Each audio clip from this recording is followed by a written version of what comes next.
Hello friends, आज हम पढ़ेंगे टॉपिक 7 जिसमें हम इज एम आर का यूज़ मेन वर्ब्स के रूप में कैसे होता है ये सीखेंगे। हम पहले ही पढ़ चुके हैं कि is am are static verbs होते हैं। आज हम सीखेंगे कि उनका यूज़ सेंटेंस में कैसे होता है।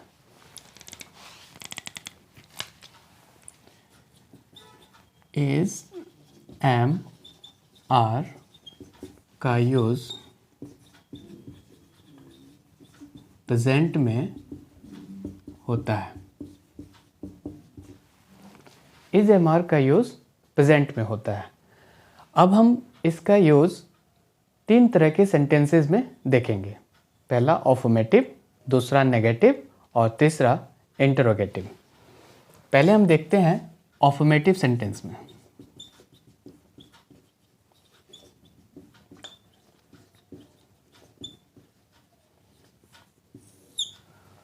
अफर्मेटिव सेंटेंस का मतलब हुआ पॉजिटिव सेंटेंस, मतलब सकारात्मक। उसमें नेगेटिव नो या नॉट नहीं होता है, तो इसको हम पॉजिटिव सेंटेंस भी कहते हैं। इस तरह के सेंटेंस में इज एम आर का यूज़ करने के लिए जो स्ट्रक्चर होता है, सबसे पहले हम सब्जेक्ट लिखते हैं, उसके बाद इज एम आर में से कोई एक लिखते हैं सब्जेक्ट के अकॉर्डिंग, और फिर हम जानते हैं कि इज एम आर का यूज जब स्टैटिक वर्ब के रूप में होता है तो उसके बाद आने वाला वर्ड कॉम्प्लीमेंट होता है। For example, he is a teacher. वह एक टीचर है। इस सेंटेंस में हम किसके बारे में बात कर रहे हैं? ही के बारे में। तो ही सब्जेक्ट हुआ और ही के साथ इज का यूज होता है, ये वर्ब हो गया और ये कॉम्प्लीमेंट हुआ a teacher. Subject is am are, complement ही इज अ टीचर। एक और एग्जांपल देखते हैं। I am a student। इस सेंटेंस में सब्जेक्ट क्या है? I, और I के साथ हम am का यूज करते हैं, और चूंकि ये स्टैटिक वर्ब है तो इसके बाद आने वाला वर्ड कॉम्प्लीमेंट होगा। यहाँ इज एम आर का जो यूज हो रहा है वो मेन वर्ब है। यहाँ हम इनको हेल्पिंग वर्ब नहीं कह सकते हैं, क्योंकि ये किसी और मेन वर्ब की हेल्प नहीं कर रहा है। यहाँ ये अकेले है, इसीलिए ये मेन वर्ब है। ये हेल्पिंग वर्ब का यूज़, हेल्पिंग वर्ब तब कहलाता है जब ये किसी मेन वर्ब का हेल्प करे। जैसे ही इज़ प्लेइंग, वह खेल रहा है। यहाँ प्लेइंग मेन वर्ब है और इज हेल्पिंग वर्ब है। इसके बारे में हम बाद में पढ़ेंगे। दे आर लीडर्स, वे नेता है। तो दे यहाँ सब्जेक्ट हुआ और दे के साथ आर का यूज होता है, तो हमने आर लिखा यहाँ वर्ब के रूप में, और लीडर्स कॉम्प्लीमेंट हुआ। अब हम नेगेटिव सेंटेंस में देखेंगे कि कैसे इज एम आर का यूज मेन वर्ब्स के रूप में होता है। अब हम देखेंगे नेगेटिव सेंटेंस में इज एम आर का यूज मेन वर्ब्स के रूप में कैसे होता है। इसका स्ट्रक्चर होता है, पहले हम सब्जेक्ट लिखते हैं, उसके बाद सब्जेक्ट के अकॉर्डिंग इज एम आर लिखते हैं, और फिर नॉट लिखते हैं, और फिर कॉम्प्लीमेंट लिखते हैं। नेगेटिव सेंटेंस का मतलब होता है नकारात्मक क्रिया, जिसमें रिफ्यूजल हो, उसमें नो या नॉट आता है।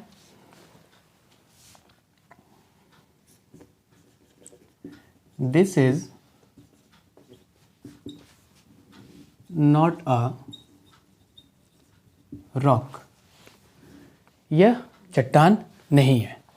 तो यहाँ दिस क्या हुआ, सब्जेक्ट हुआ, दिस के साथ इज का यूज हुआ, ये वर्ब हो गया, ये नॉट यहाँ नेगेटिव को शो कर रहा है, और जो रॉक है ये कॉम्प्लीमेंट हो गया। You are not a magician, आप मैजिशियन नहीं हैं। यहाँ यू सब्जेक्ट हुआ क्योंकि हम यू के बारे में बात कर रहे हैं, यू के साथ आर का यूज होता है, ये वर्ब हो गया, नॉट नेगेटिव को शो कर रहा है, और अ मैजिशियन ये कॉम्प्लीमेंट हो गया।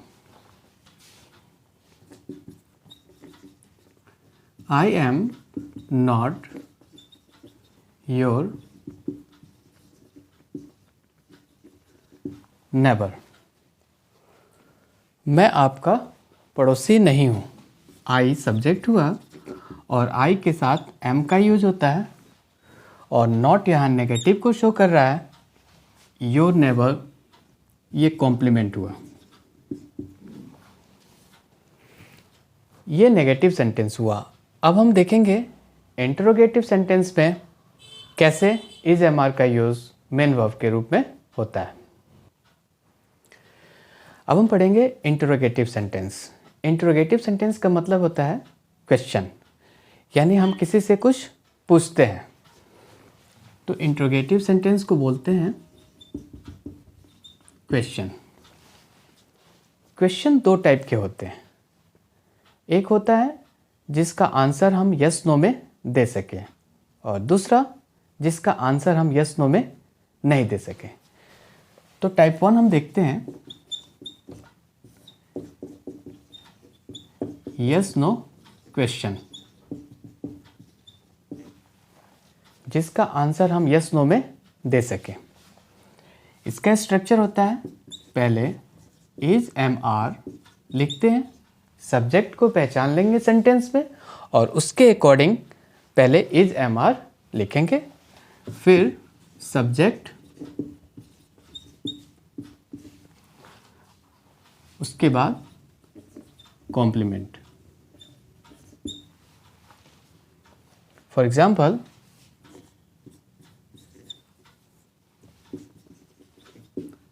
इज दिस अ चेयर, क्या यह चेयर है?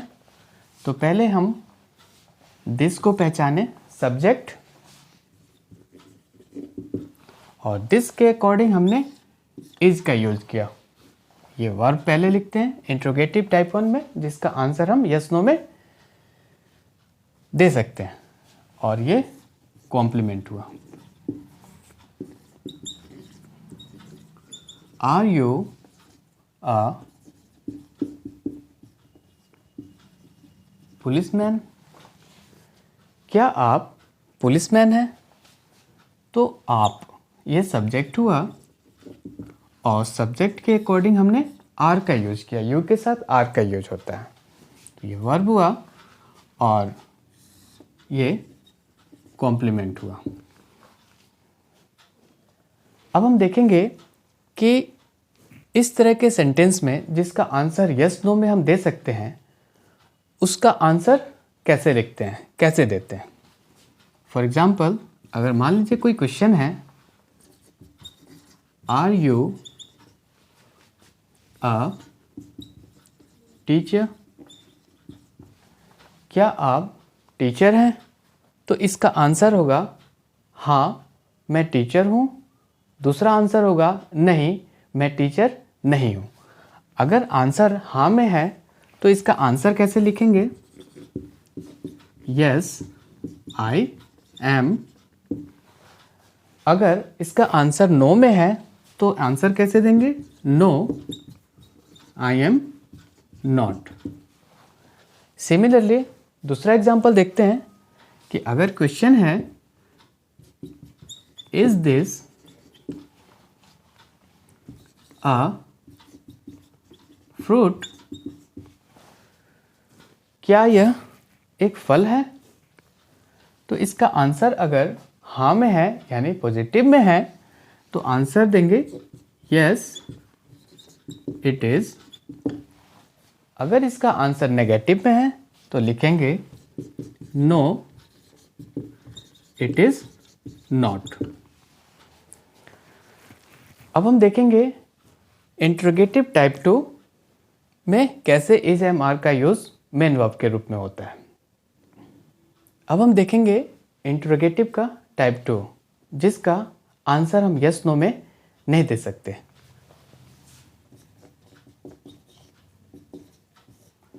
ये होते हैं WH क्वेश्चन। इस टाइप के क्वेश्चन का आंसर हम यस नो में नहीं दे सकते। तो इसका स्ट्रक्चर होता है question word plus is am are plus subject plus complement. Why are you sad? आप क्यों उदास हैं? ये वाई क्वेश्चन वर्ड हुआ और आर वर्ब हुआ जो इस सब्जेक्ट के अकॉर्डिंग हमने यूज किया है। पहले सब्जेक्ट को पहचान लेंगे।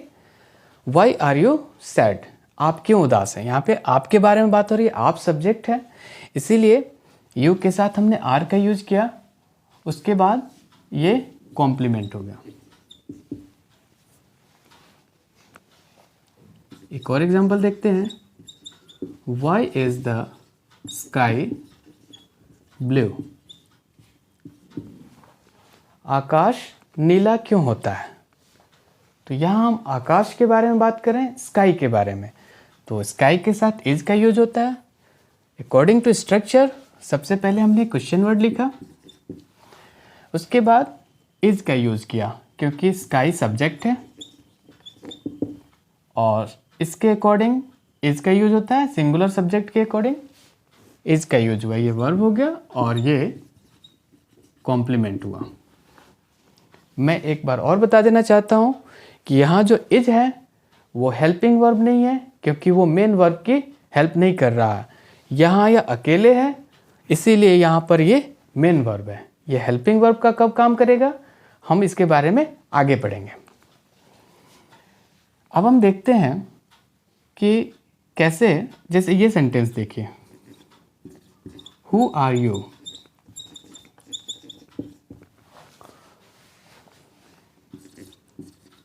Who am I? Who is he? ये जो तीन सेंटेंस है, who are you, who am I, who is he, यहाँ जो सब्जेक्ट है इन सेंटेंसेस में वो यू है, इसमें आई है और यहाँ ही है। यू सब्जेक्ट के साथ हमने आर वर्ब का यूज किया, आई सब्जेक्ट के साथ एम का यूज किया और ही सब्जेक्ट के साथ इज का यूज किया। तो ये जो क्वेश्चन वर्ड है, क्वेश्चन वर्ड, ये क्वेश्चन वर्ड है।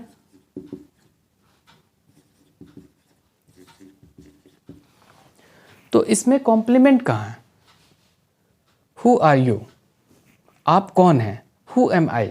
मैं कौन हूँ? Who is he? वह कौन है? तो ये जो क्वेश्चन वर्ड है ये कॉम्प्लीमेंट का भी काम कर रहा है, यानी कभी कभी क्वेश्चन वर्ड ही कॉम्प्लीमेंट का काम करता है। यहाँ भी ये कॉम्प्लीमेंट है, यानी क्वेश्चन वर्ड भी है और कॉम्प्लीमेंट भी है। तो इस तरह के सेंटेंस में क्वेश्चन वर्ड और कॉम्प्लीमेंट दोनों सेम होते हैं। अब हम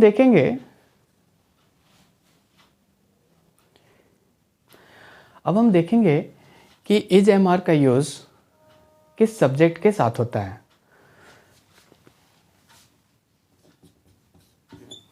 आई के साथ एम का यूज होता है। ही, शी, इट, या सिंगुलर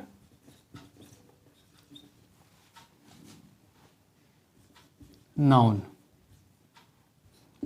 के साथ इज का यूज होता है। वी, यू, दे, या प्लूरल नाउन के साथ आर का यूज होता है।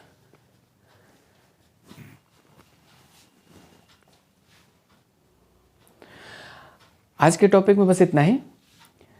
नेक्स्ट टॉपिक में हम वाज वर्ब का यूज पढ़ेंगे मेन वर्ब्स के रूप में। Thank you.